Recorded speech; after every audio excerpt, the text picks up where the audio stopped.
प्रश्नावली 12 व्रत। तो ये ज्यादातर 12.3 के अंदर व्रत के अंदर भिन्न भिन्न प्रकार के कोण बढ़ेंगे। उन कोणों को हम किस प्रकार से परिभाषित करेंगे, उनके क्या क्या नियम होंगे। तो जो मोस्ट नियम है हमको चित्र मिलेंगे या प्रमेय मिलेगी, तो उनको हम हल करेंगे। तो पहला नियम जो है वो होता है वृत्त के व्यास पे बना कोण समकोण होता है। इसे लिखेंगे और याद करेंगे।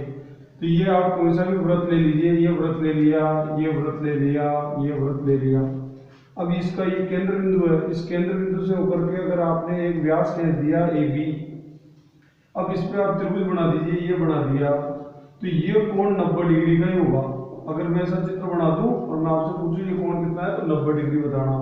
या मैं यहाँ पे भी बना सकता हूँ, जैसे यहाँ बना दिया, तो ये कोण पूछूं तो आप इसको 90 डिग्री का बताना।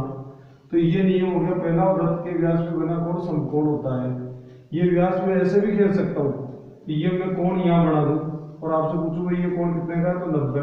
यहाँ पे भी बन सकता है, यहाँ पे भी बन सकता है, यहाँ पे भी बन सकता है, कहीं बना दीजिए आपके जैसे जहाँ पर।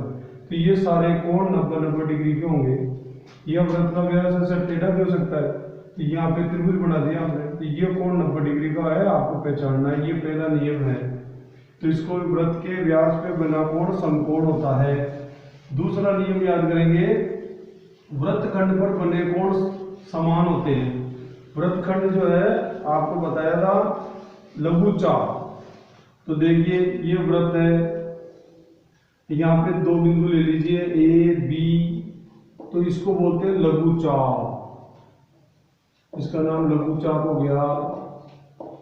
अब ये जो बच गया B से लेके A तक, यहां तक की भुजा, इसको हम नाम देंगे दीर्घचाप या वृत्तखंड। नाम याद लीजिए फटाफट, या शेष परिधि। चार नाम है इसके, चारों नाम याद कर लीजिए। मैं कोई सा भी नाम बोल सकता हूँ, या एकांतर खंड, चार नाम है इसके। तो पहला नाम याद करो, यहां से लेकर यहां तक जो टुकड़ा है इसके चार नाम है, दीर्घचाप, वृत्तखंड, शेष परिधि, एकांतर खंड। इनमें से कोई सा भी नाम ले लो। अब यहां से लेके यहां तक कहीं भी आपके बिंदु जैसे यहाँ ले लीजिए, यहाँ ले लिया, यहाँ ले लिया, यहाँ ले लिया, समझ लीजिए P बिंदु ले लिया, या ये Q बिंदु ले लिया, ये R बिंदु ले लिया। इस P बिंदु को A से मिलाइए, P बिंदु को B से मिलाइए, ये मिला दिया, तो समझ लीजिए ये कोण बन गया 40 डिग्री का। अब जैसे ये R बिंदु है ना, इसको भी A से मिला दीजिए, R को B से मिला दीजिए, ये मिला दिया, तो ये कोण ये भी 40 का ही होगा। तो ये नियम हो गया, वृत्तखंड पर बने कोण समान होते हैं। तो इनमें चारों नामों से मैं कोई सा भी नाम ले लूं। अच्छा, मैं ये Q भी ले सकता हूँ, Q को A से मिलाइए, Q को B से मिलाइए, इसका कोण भी 40 डिग्री का बनेगा। तो ये इसको हम प्रमेय में सिद्ध करेंगे। तो ये दूसरा नियम हो गया। तो याद करो दूसरा नियम, वृत्तखंड पर बने कोण समान होते हैं। फिर तीसरा नियम याद कीजिए, वृत्त के किसी चाप द्वारा केंद्र पे बना कोण, वृत्त के किसी चाप द्वारा केंद्र पे बना कोण उसी चाप द्वारा शेष परिधि पर बने कोण का दुगुना होता है।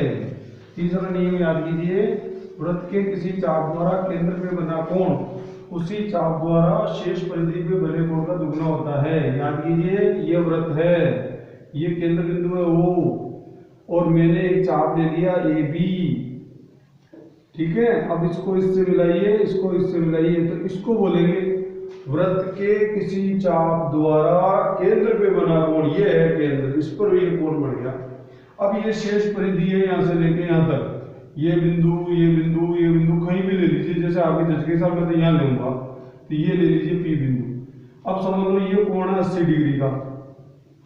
अब इसको P को A से मिलाइए, P को B से मिलाइए, ये मिला दिया, तो ये कोण इस कोण का आधा होगा। तो ये 80 है, तो ये 40 होगा।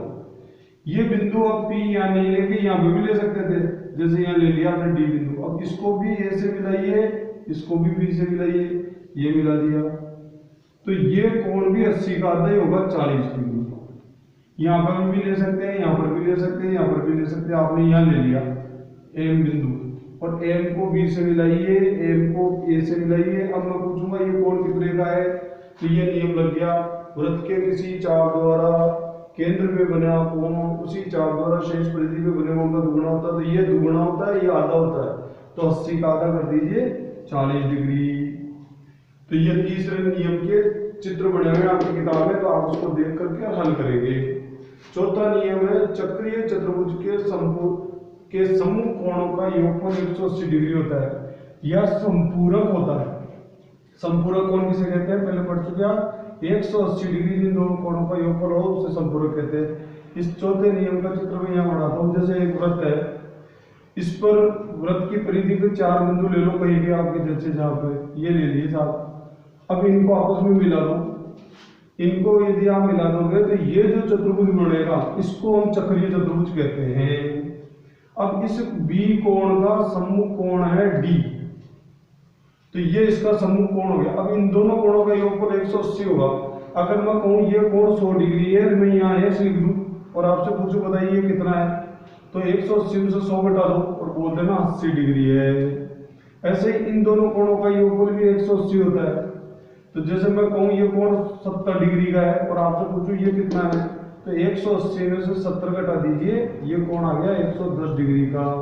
ऐसे हम आपसे अलग अलग चित्र बनाकर पूछ सकते हैं।